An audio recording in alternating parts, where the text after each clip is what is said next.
Assalamualaikum warahmatullahi wabarakatuh. Bismillahirrahmanirrahim. Alhamdulillah alladzi ja'alal Indonesia baldah.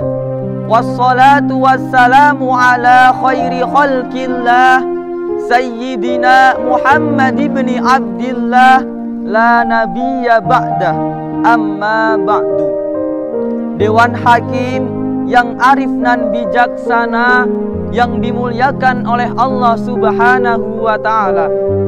Para pemirsa dimanapun Anda berada, yang insya Allah calon penghuni surga. Amin ya Allah ya Rabbal Alamin. Ikhwanul muslimin rahimakumullah. Sebagaimana yang kita ketahui, hampir 3 tahun sudah umat manusia di muka bumi ini merasakan pahitnya kehidupan di dalam jeruji pandemi.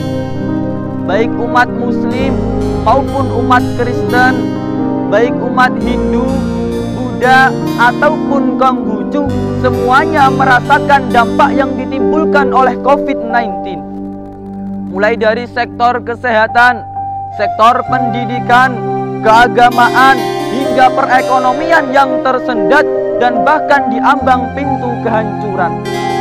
Hal ini saudaraku dapat memicu munculnya kesenjangan sosial ataupun jurang menghalang antar umat manusia, terkhusus antar umat beragama, yang pada akhirnya mereka, masyarakat yang bersikap paranoid berlebihan, hanya akan memikirkan dirinya sendiri tanpa menghiraukan umat lain yang ada di sekitarnya. Di sisi lain, mereka yang bersikap acuh tak acuh terhadap eksistensi corona, mereka tidak menghiraukan peraturan pemerintah dalam menjalankan protokol kesehatan.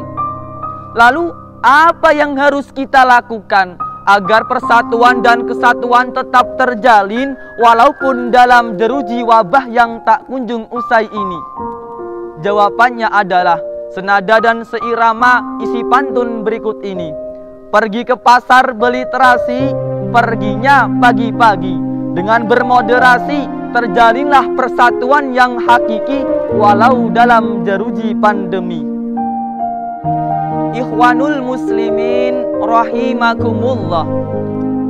Sudahlah sempurna tuntunan yang diajarkan oleh Islam kepada kita dalam semua hal, termasuk salah satunya perintah untuk bersikap moderat dalam bertoleransi antar umat beragama, sebagaimana firman Allah Subhanahu wa Ta'ala dalam Al-Quran surah Al-Baqarah ayat 143 yang berbunyi waja'alnakum ummatan wasata, yang artinya, dan demikianlah telah kami jadikan kalian umat Islam sebagai ummatan wasata.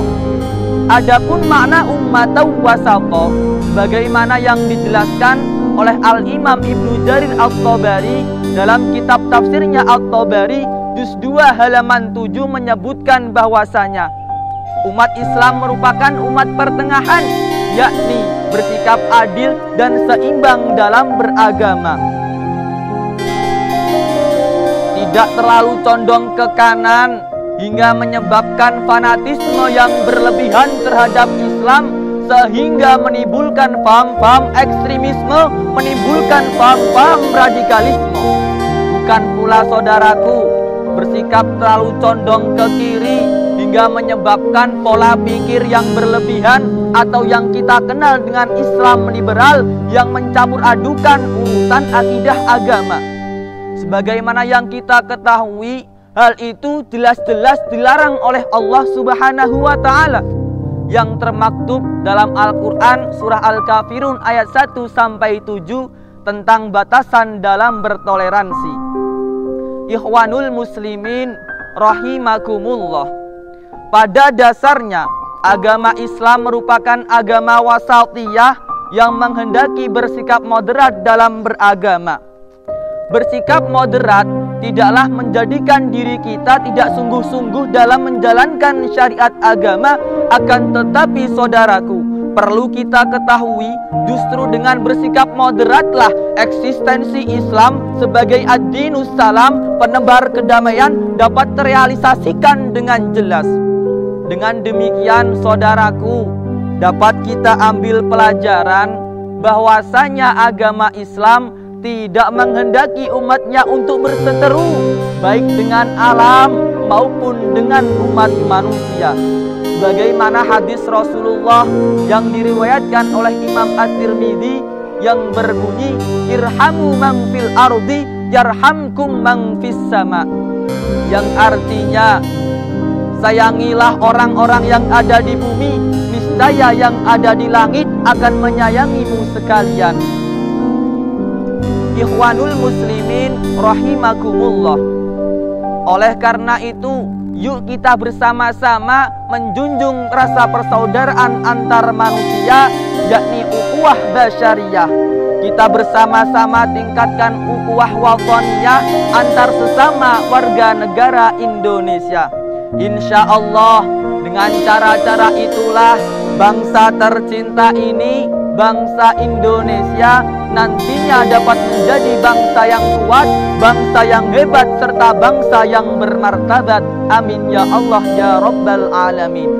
Cukup sekian yang dapat saya sampaikan. Mohon maaf atas segala kesalahan.